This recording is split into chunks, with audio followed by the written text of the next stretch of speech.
Hey there, it is 2:41 p.m. I think today is, yeah, it's March 27th. Oh my gosh, it's Friday. I cannot believe how fast the time is going by. Okay, so it's already Friday.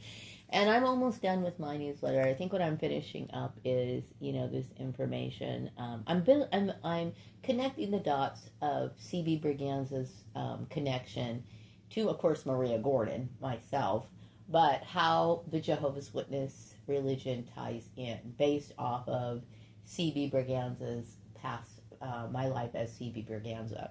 And all this ties in, of course, to my grandmother. As Maria Gordon, Louise Gordon was my grandmother. But in reality, Louise was actually my daughter. Okay, she was actually CB Berganza's daughter. And we were torn apart mainly because of the issue of, me being an occultist, where she was being highly influenced by Jehovah's Witnesses, to distance herself from me, find fault for me, much like how the Jehovah's Witnesses were intervening in my personal life, in this life. Now, I think it's quite, it needs to be said that, my son has never converted to Jehovah's Witnesses, yet they were using my son as a go-between, okay? And like I said, this is all very painful, but I have to say that the mentality of the Jehovah's Witnesses who were involved, much like Charles Taze Russell had a football or sportsmanship type competition in their mind, when they really should not have had that at all. Really, and honest, truthfully, this is not really what it should have been about. But they took it that way. They took it that in that direction. Now, one of the intuitive messages that I was getting is obviously there was an attempt to have me evicted and make me homeless. I do understand that this was a part of what Juana, I believe, Juana was a Jehovah's Witness. She was a Jehovah's Witness. And I think she was pretty much continuing the hate campaign that Charles Taze Russell had launched upon C.B. Berganza. Now, whether C.B. Berganza and Charles Taze Russell ever came face to face as far as an actual meeting is concerned, I am not sure. But I do understand, based on my readings, and of course it makes sense, that Charles Taze Russell was more than aware of Prince Alame, who also known as C.B. Berganza, mainly because C.B. Berganza was, looked upon as a holy figure, a religious figure. And what's important for me to add as to how he was looked upon as this high level type spiritual figure is because of his place among the 13 families. Now, the 13 families are people who are associated through things like Freemasonry and offshoots. When I say offshoots, I'm referring to special secret societies or special orders that are pretty much either offshoots of Freemasonry or similar to Freemasonry. Okay, so like I know a group to mention would be like maybe like the Odd Fellows. The secret handshakes and the secret knowledge is what they possessed. Okay, so these 13 families are very play a prominent role in society. Okay, throughout different sectors of society. And I had come to understand it. I had my suspicions, but I come to understand that Bruce Collins is my son's biological father, who I never married, is associated through the Collins line. And this would be Rick Collins. This explains his tie-in with celebrities and understanding, the film industry and stuff like that. Because this is something he talked about when I lived in Lancaster while I was dating Bruce. But at the time when I was dating Bruce, I was dating Bruce not because I knew of his family background, or even I was never ever thinking about those things like, I wonder who his genealogy is, or I never thought about that. To me it was like at that time, Bruce was just somebody who went to the Kingdom Hall. He was my age. I thought Bruce was cute at that time. So then I agreed to go out on a date with him, which led to a relationship that lasted about a year and a half or something like that.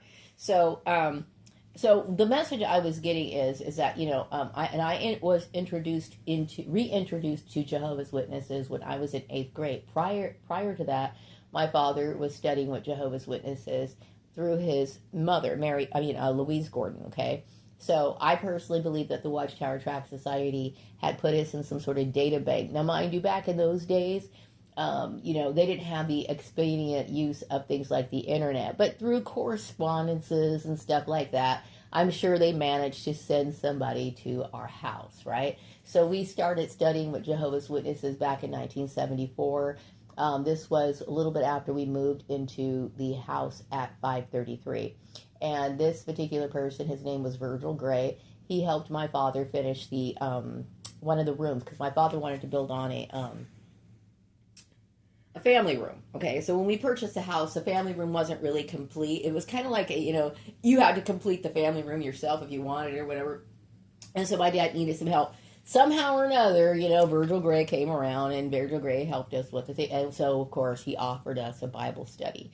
So during that time, we studied with the Bible with Jehovah's Witnesses. And my mom was getting very irritated because my mom was used to having things like Christmas and this sort of stuff. Also, I don't think my dad really felt that great about it, but I get the feeling that he was kind of pressured, okay? You know how they put the pressure on me. And they even went so far to take it to my landlord, okay, apparently. And then I understand that my landlord, the current landlord, was participating in this issue with Patreon. She took over a lot of things that she had no right to do. Okay, and I also came to find out, because I'm still doing some research into my past life as C.B. Braganza and the connection with Jehovah's Witnesses. Okay, what I do understand is that towards the end of his life, C.B. Braganza was working. He was continually working, going and showing up to work. But there was a particular person, much like in my life as Maria Gordon, who was causing problems in his workplace, okay? And I do believe these people were Jehovah's Witnesses. It's almost as if these people would follow CB, and the reason why is because, like I said, Charles Taze Russell is, of course, one of the 13 bloodlines, and he wanted desperately for C.B. Braganza to propagate his religion. Now, mind you, C.B. Braganza is of angelic origin, okay? And, of course, C.B. Braganza was somebody who, at that time, who was, associated, or he promoted his belief in his New Thought movement, which inspired a lot of other religious people at that time. I usually reference people like Ernest Holmes. Ernest Holmes was somebody who was a part of the Science of Mind, which is an institution that is still existing today. So the Jehovah's Witnesses, Charles Taze Russell, wanted C.B. Braganza to be a part of his religion. Okay, now mind you, through all the 13 families, as well as all Masons, any other sort of social order, people do look at C.B. Braganza, Prince Alame, who as one of the important people, and most likely referred to him as the same person as he was in his other incarnation as King Solomon. Okay, King Solomon was the inspiration for how a lot of Masonic temples were actually constructed. He was someone who was looked upon and with high regard, not just by the 13 families, but by other people, right? So, and the reason why is because, of course, of his origins.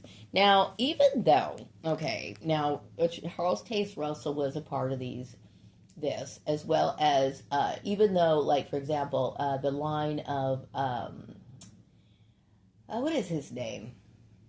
Joseph Smith, okay? Joseph Smith is not really associated, his name is not mentioned among the 13 families, but he, of course, was a Freemason and was very much inspired by Masonic rituals, which were incorporated into, a lot of the Mormon-type rituals. And, of course, this comes from Freemasonry, and we all know that Freemasonry was highly inspired by King Solomon. King Solomon was somebody who was highly revered. Now, what I believe is that, Charles Taze Russell was a man of his era, meaning back then, racism, the need to propagate white supremacy was just, phenomenal. People wanted to push this. And even to this day, I saw a video. I didn't actually watch the video, but I was really bored. And so, they show these different, video clips of, what you could and could not watch. There were some topics about, why white people would not accept a black Jesus. Okay, I didn't watch it, but, a lot of times, this does not seem unusual to me because, how we feel our spirituality is different than how white people feel their spirituality. And I would say that this is different throughout all races. Everybody feels spirit differently. Okay, so what Charles Taze Russell was, he was a very conservative white man who saw everything through the eyes and lenses of white people. Now, Charles Taze Russell was a dabbler in the occult. If you are a member of the 13 families or understand anything about Masonry, it is fully understood that it is the occult, okay? The occult and religion kind of go hand in hand, but see, Masons never limited themselves. To be a Mason, you have to believe in a supreme being. That means you can see God any way you want to, okay, as long as you recognize that there is a divine Godhead, right, in some shape or another. So Charles Taze Russell, knew who King Solomon was, knew his significance, and understood and recognized that he was the prototype of Jesus, right? So now Charles Taze Russell wanted Jesus to be more white-like. And when I say white-like is, more conservative. He did not understand, C.B. Braganza's need for marijuana. He did not understand what I would say from the perspective of Charles Taze Russell, he didn't understand perhaps maybe C.B. Braganza's flamboyant clothing, right?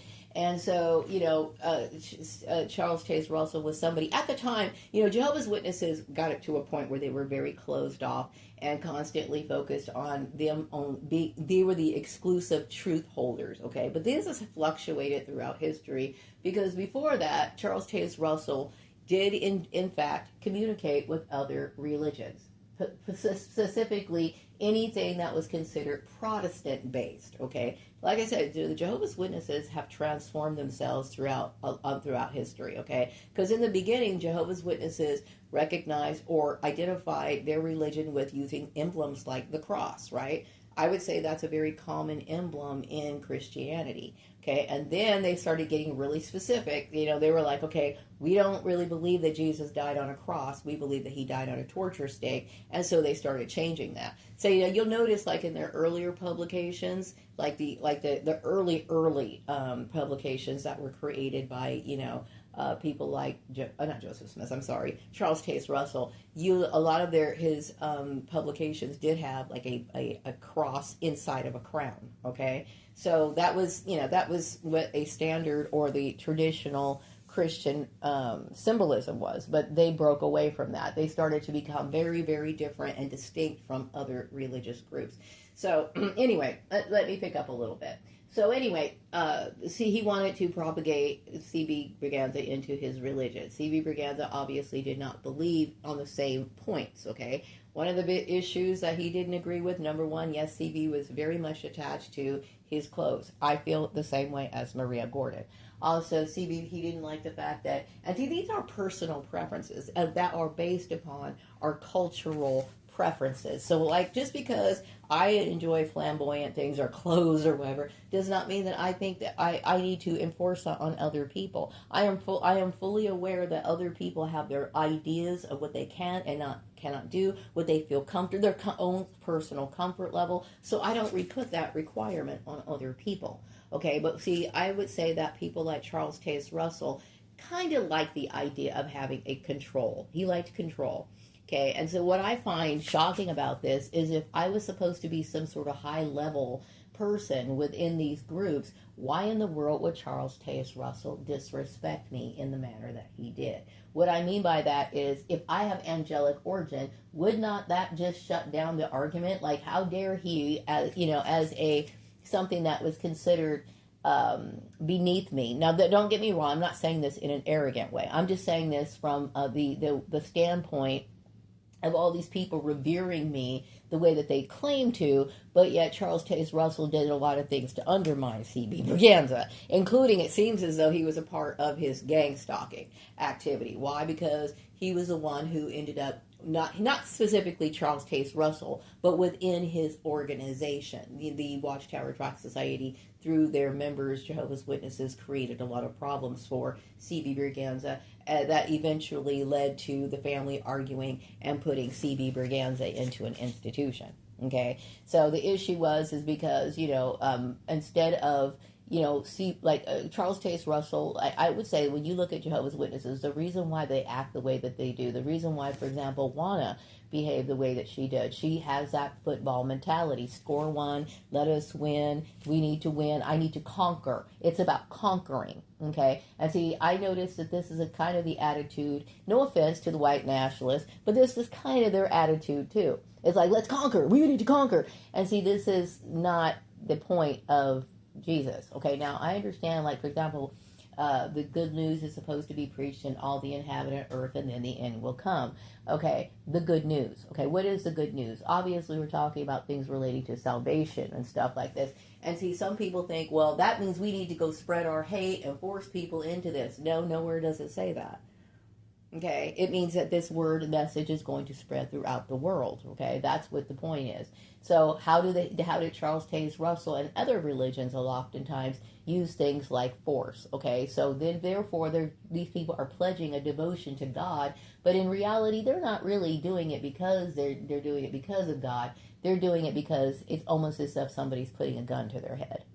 Do you see what I'm saying? It's like, well, you can't have a job, or we're going to throw you out. You have to be a Jehovah's Witness, and if you don't, you have to do this. It's like, okay, well, the reason why I'm doing it, not because a person really feels like they agree or they're in sync with the doctrine. They're doing it because we have a man who is bullying you. Or when I say man, I'm referring to mankind, okay? Like, so really, in reality, the reason C.B. Braganza was saying thumbs down to the Jehovah's Witnesses is because what they wanted him to do was serve the need and want of man, not of God. And C.B. Braganza was like, I'm flipping the bird on that. No, I'm not going to do it. So the message I'm getting right now is that it is totally fine for me to mention Charles Taze Russell and the 13 bloodlines, because I think that this is significant to the story, okay?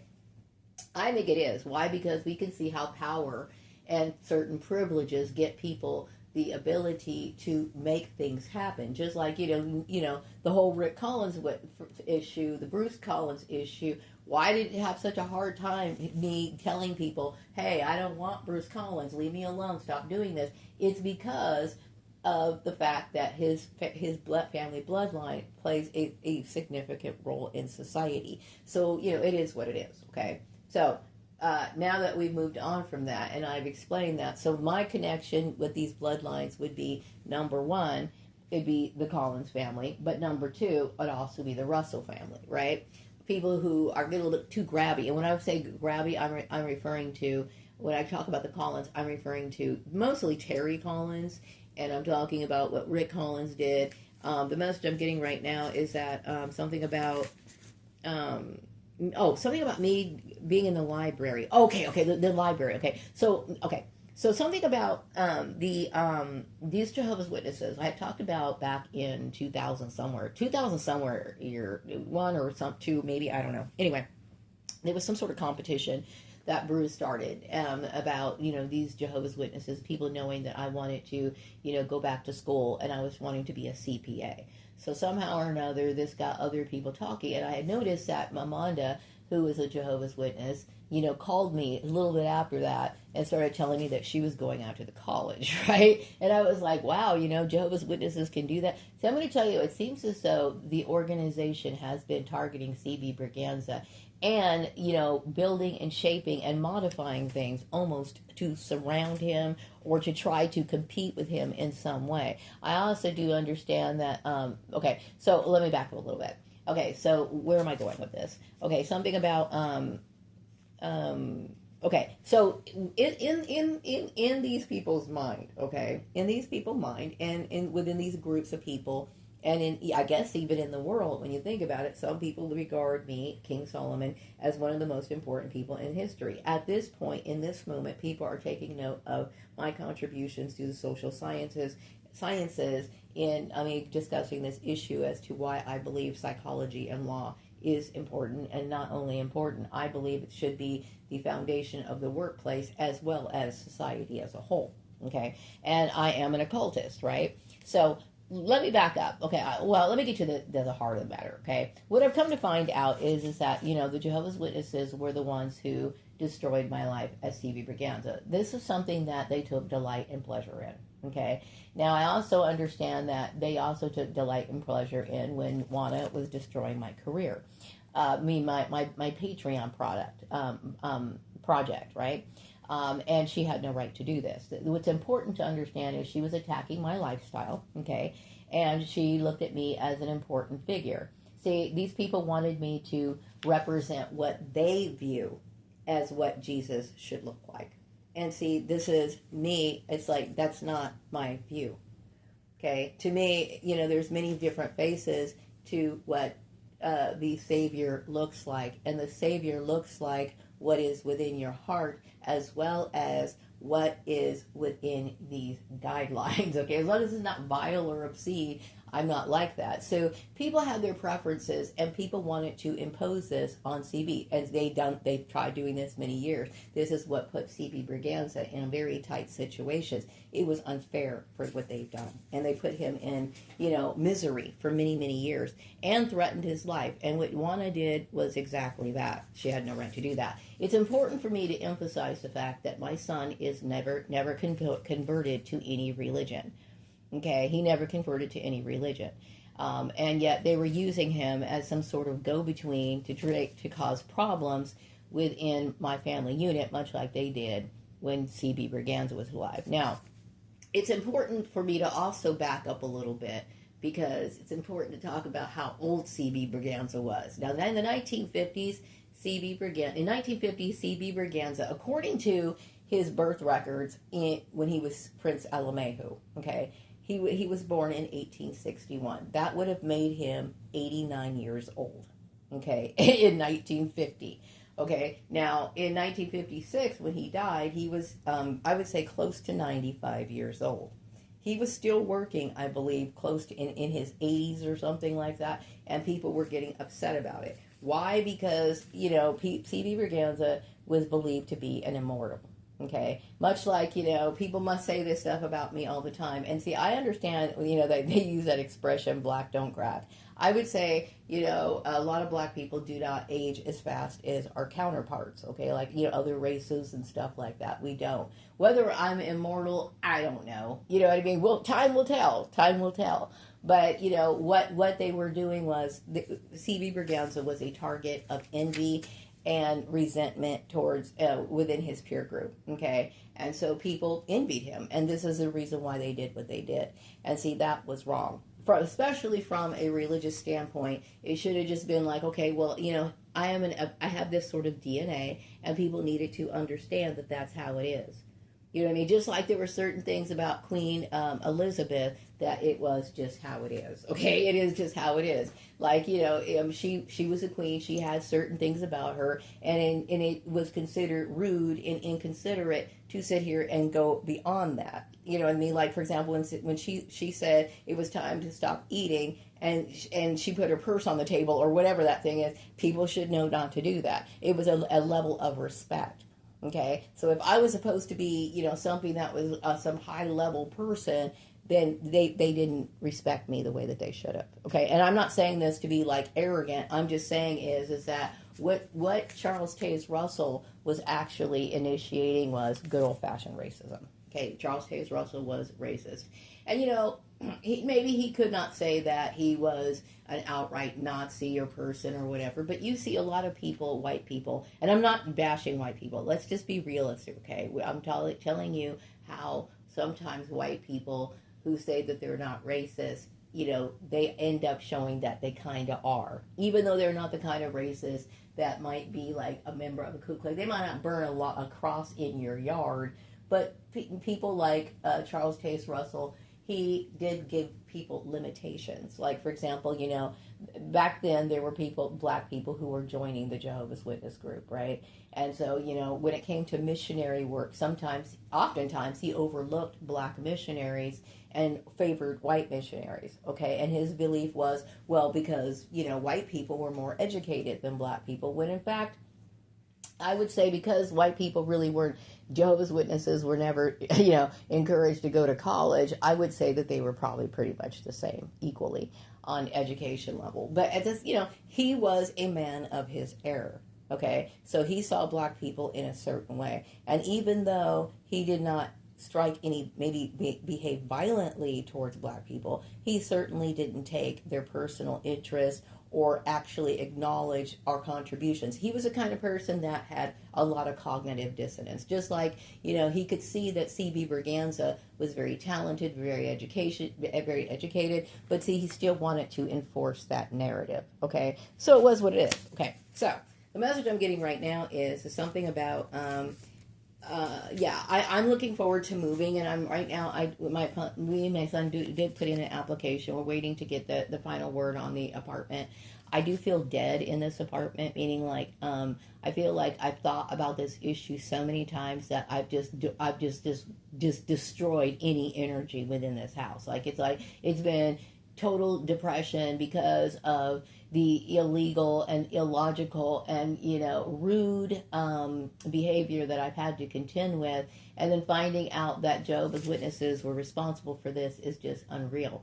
Also, the message I'm getting right now is that people accept me as somebody who likes fashion. I do believe that the Jehovah's Witnesses were trying to bully me over this issue. Okay, and see, the thing is like I said, why I find this offensive is number one. Okay. My son is not a Jehovah's Witness, okay? And number two, I'm not a Jehovah's Witness. I didn't join the Jehovah's Witnesses when I was C.B. Berganza, and I didn't join now. So I feel very threatened, and I feel very, I feel threatened, and I feel angry that they took this inappropriate action. They had no right to do that, okay? The other message I'm getting right now is that I brought much joy to adults because of me talking about stuffies. The Jehovah's Witnesses didn't like the fact that I smoked weed. They didn't like any of those things. They have every right to not like those things. If that's your choice. They don't have to. But you didn't have to attack me the way that you did. You were being inappropriate. And because you had that football, let me win the mentality, I'm going to tell you, you were in the wrong. The message I'm getting right now is that I need to be focused on finishing up, of course, the Swan Song Manifesto. And what else do I want to say about this issue really quick? So yeah, I'm kind of looking into, that, and it makes me feel like I'm healing because, I was attacked in this community, and I do understand that Juana was using my son as a go-between. I don't appreciate her bringing that kind of tension and division in my home, especially seeing as how I didn't sign up for her religion. She may, now I do understand my love of fashion is something that has carried over from the days of C.B. Berganza, okay? And, just like back in the day of C.B. Berganza, I wasn't Jehovah's Witness, and I didn't have to answer anybody over this issue, and I do feel the same way now. The message I'm getting right now is that my son never made a formal dedication to any religion. Therefore, right, I take offense to what they did. Okay, so there's some telegrams and information talking about me, the way that I live my life. People are talking on the phone about it. Something about my son's thinking about me, and something about me being able to operate Gordon's occupational engineering, and the CIA and the FBI approve of me doing so. Also, the other message I'm getting right now is, I want everybody to know. See, I know people are like really embarrassed about the welfare thing. Like, it's socially unacceptable. I'm here to tell you today that oftentimes people are trafficked onto these social programs. Okay, I'm just letting you know, just like me, okay? And it's not, good and well that would always be my last resort. You know it, okay? So the message I'm getting right now is I have beaten the Jehovah's Witnesses at their own ploy. So the Jehovah's Witnesses wanted to deplete me of all the things that I've ever had, right? Apparently she felt as though I had too much stuff. Now I have 99-cent store that crap that I'm going to deem it pretty much worthless. That includes my computer that I've used and outdated, and it's like, it is, my stuff is outdated. Okay, it is outdated. I only have one real piece of furniture in my entire house, okay? And that is my father's sewing machine that I got from him. Everything else in my house is particle board and plastic, okay? And, and something about me living she wasn't used to seeing somebody who lives a life outside of religion, but I have every right to live outside the bounds of religion. You know why? Because I would say that what these people specifically like Charles Taze Russell and Joseph Smith were fearful of was that I would have my own religion. And see, this is why people were stealing from me and creating their own religions, stealing my ideas. They've been doing this to me for years, okay? And I'm asking, why is that? It's unfortunate that they were so selfish and narcissistic that they never wanted me to be able to have any sort of retirement or anything like that. Okay, they just wanted to take. And see, the reason why they want to take is this comes from that conquer attitude. It comes from that, it does. It comes from the white supremacist attitude of conquer, take it. And this shows your superiority. See, I will tell you, this sort of mentality should not play a role in what you call Christianity. Okay, because it's the wrong idea. Aside from that, when it comes to my spirituality, I do not look at what you own on this earthly plane. Whether you own or you go shopping at Pier 1 or you're somebody who makes decorations out of scraps from the 99-cent store, okay? I do not believe that has any bearing on your favor with the divine.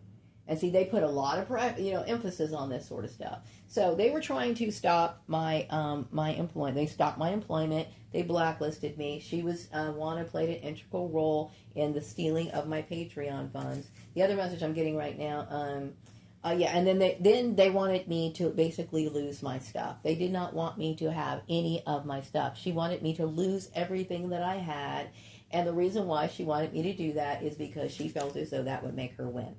Okay, this is their mentality. Like I said, this is bloodline targeting. This is hate crimes. This is exactly what that is. And see, what I'm saying is that's hypocrisy, because they respect, or they admire the idea of what C.B. Braganza possesses. But like I said, when it comes to them accepting the fact that yes, the prototype of Jesus was actually a black person. Okay, just like the prototype of Santa Claus was a black person. It's like, it is what it is. Okay, so anyway, going back to the issue of them trying to take the stuff that I've had. This stuff that I've had, like this plastic stuff, these like little used items, I feel as though what she was trying to do was she was trying to abuse me. The message I'm getting right now is that many people claim that I brought them out of darkness and into deliverance. You're supposed to build your home, okay? That means that you're supposed to, when you buy a bed, you're supposed to have a bed. Okay, now what the welfare office is concerned about is, do I have any juicy luxury items? And the answer is no. They took my car. they took everything. Okay, and I'm saying, and then this bitch wants to be like, oh, you got too much stuff. See that, you know what? Her job as a landlord is to collect the rent. Okay, she doesn't need to know all this, but see, she was a part of the Jehovah's Witness takedown. They wanted to take me down as a part of their, covert operation, so I'm on to it now, and she was in the wrong to do it, okay? So, let me see, is there anything else I want to talk about? Oh, okay, the other issue is something about me being an autodidact, and something about going to library. Yeah, so going back to this issue of these people, these Jehovah's Witnesses, who were trying to compete against me, okay? They now realize that going to the library and independently learning is better than actually what they've learned. Also, there's people are talking about my son. Oh yeah, and I also resent the fact that they were, favoring my son. And I'm glad that my son is in good community standing. Okay, but do not ever use my son's race to try to step over me. Okay, and see, somehow, in some way, whether they realized it or not, that's exactly what they were doing, and I was aware of it. You have offended me, and it was inappropriate. The message I'm getting right now is that this is true and confirmed. My son never ever converted to any of those religions, whether that be Jehovah's Witnesses or Mormonism. So that needed to be said. Also, I'm glad that we'll see how the Gordon's occupational engineering thing goes. I don't feel comfortable around people. I get the feeling that I would qualify for state disability. I'm going to I don't know where if my Medi-Cal card's in the mail or not. I got to wait till my son gets the mail, and then I will make appointments to go see a doctor. Not a doctor, but a therapist, because and get on disability for a while and just stay on it for a little bit to see how I feel. Because like I said, I'm getting very sick being around people. and I'm not comfortable with it. Okay, so state disability, I should be eligible for state disability, and once that I do that, maybe, I don't really believe in any of their programs. I really don't, but they might require you to go to those stupid meetings to talk about, in group therapy or something gay like that. I might do that, okay, but if I have to, okay, but I'm not, that's as far as it goes, okay. I don't want to be involved with anything that relates to the medical industry as being a targeted individual. The other message I have right here is that something about okay, people think it's a good idea for me to mention the 13 bloodlines, and basically I was targeted by Jehovah's Witnesses because, number one, I'm a genius, and number two, I'm an occultist. So that made them feel very threatened by the fact that, because if I'm a genius and I reject their religion, then what does that say, right? Okay, so anyway, I'm going to go ahead and wrap up this video. I think I've been talking enough. I'm in this, I wrote a lot this morning, but for the most part, I feel kind of tired, and I get really frustrated when I feel tired, because I'm the kind of person, I always want to go, go, go, go, go, go, go. I'm really bored right now, but I don't feel, like I really want to write, because I wrote a lot this morning, so I'm just kind of, in the middle, and I don't really know what to do with myself. So I'm going to go ahead and wrap up this video, and I'm glad that people understand the reason why law is important, and people need to understand that religion needs to be in its proper place, and that means not being enforced on other people. I'm going to wrap up this video. Thank you.